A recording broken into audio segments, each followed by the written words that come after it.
दक्षिण मुंबई के बलाट पियर से अभी कुछ देर पहले ही हिंद महासागर में उतरा भारतीय टाइटैनिक लहरों को चीरता हुआ आगे बढ़ रहा था। ये वो दौर था जब द्वितीय विश्व युद्ध अपने चरम पर था। भारत आजादी की उम्मीद में था और जहाज पर सवार लोग बेहतर भविष्य के इंतजार में।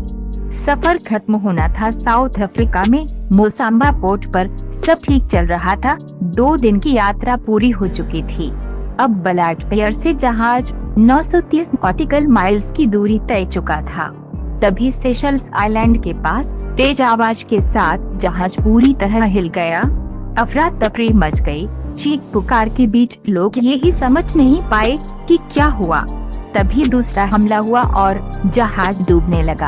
आखिर हुआ क्या था? बलाट पियर से अफ्रीका रवाना हुए इस जहाज का नाम था SS तिलावा, जिस पर हमला किया था जापान की सबमरीन इंपीरियल ने। जहाज पर 2 टारपीडो दागे थे। इन हमलों में जहाज टुकड़े टुकड़े हो गया था और इस हादसे में तकरीबन 280 लोगों की जान गई थी। इस तिलावा जहाज को भारतीय टाइटैनिक के नाम से जाना जाता है। ये जहाज 20 नवंबर को शाम 5 बजे भारत से रवाना हुआ। 23 नवंबर की रात को ये हादसा हुआ था। तिलावा पर टिकट के लिए मारामारी थी, क्योंकि ये जहाज 6 से 8 सप्ताह में सिर्फ एक बार ही यात्रा करता था। जहाज पर रवाना होने वाले सर्वाधिक साउथ अफ्रीकी लोग थे, जिन्हें 3 साल के अंदर अफ्रीका वापस लौटना था और इसकी समय सीमा पूरी होने वाली थी। यदि वे ऐसा नहीं कर पाते तो उनकी अफ्रीका की नागरिकता रद्द हो जाती। हादसे में जीवित बचे चुन्नीलाल नवसारिया ने अफ्रीका में एक चैनल को दिए इंटरव्यू में बताया था कि जहाज पर चढ़ने वालों की वेटिंग लिस्ट बहुत लंबी थी। नवसारिया के मुताबिक जहाज पर किसी भी तरह की लाइट और माचिस जलाना मना था। पोर्ट होल्स काले रंग से पेंट किए गए थे, जिन्हें बंद कर दिया गया था ताकि किसी की नजर न पड़े। सभी यात्री पहले से ही डरे हुए थे। दूसरी टारपीडो के बाद क्या हुआ? जहाज से पहला टारपीडो टकराने के बाद अफरा तफरी मच चुकी थी।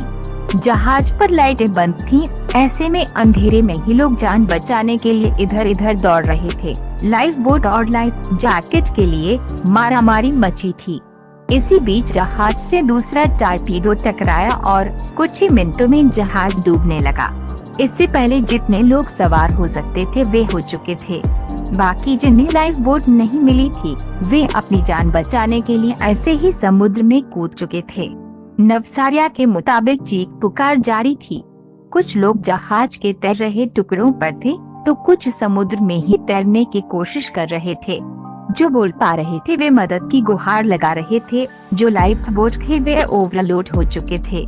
SS तिलावा वेबसाइट पर प्रसारित एक इंटरव्यू के मुताबिक नवसारिया बताते हैं कि बाद में पता चला कि जहाज के फर्स्ट रेडियो अफसर ED डंकन जहाज के साथ ही डूब गए, लेकिन उन्होंने इस बात पर फोकस किया कि किसी भी यात्रियों को मदद मिल जाए।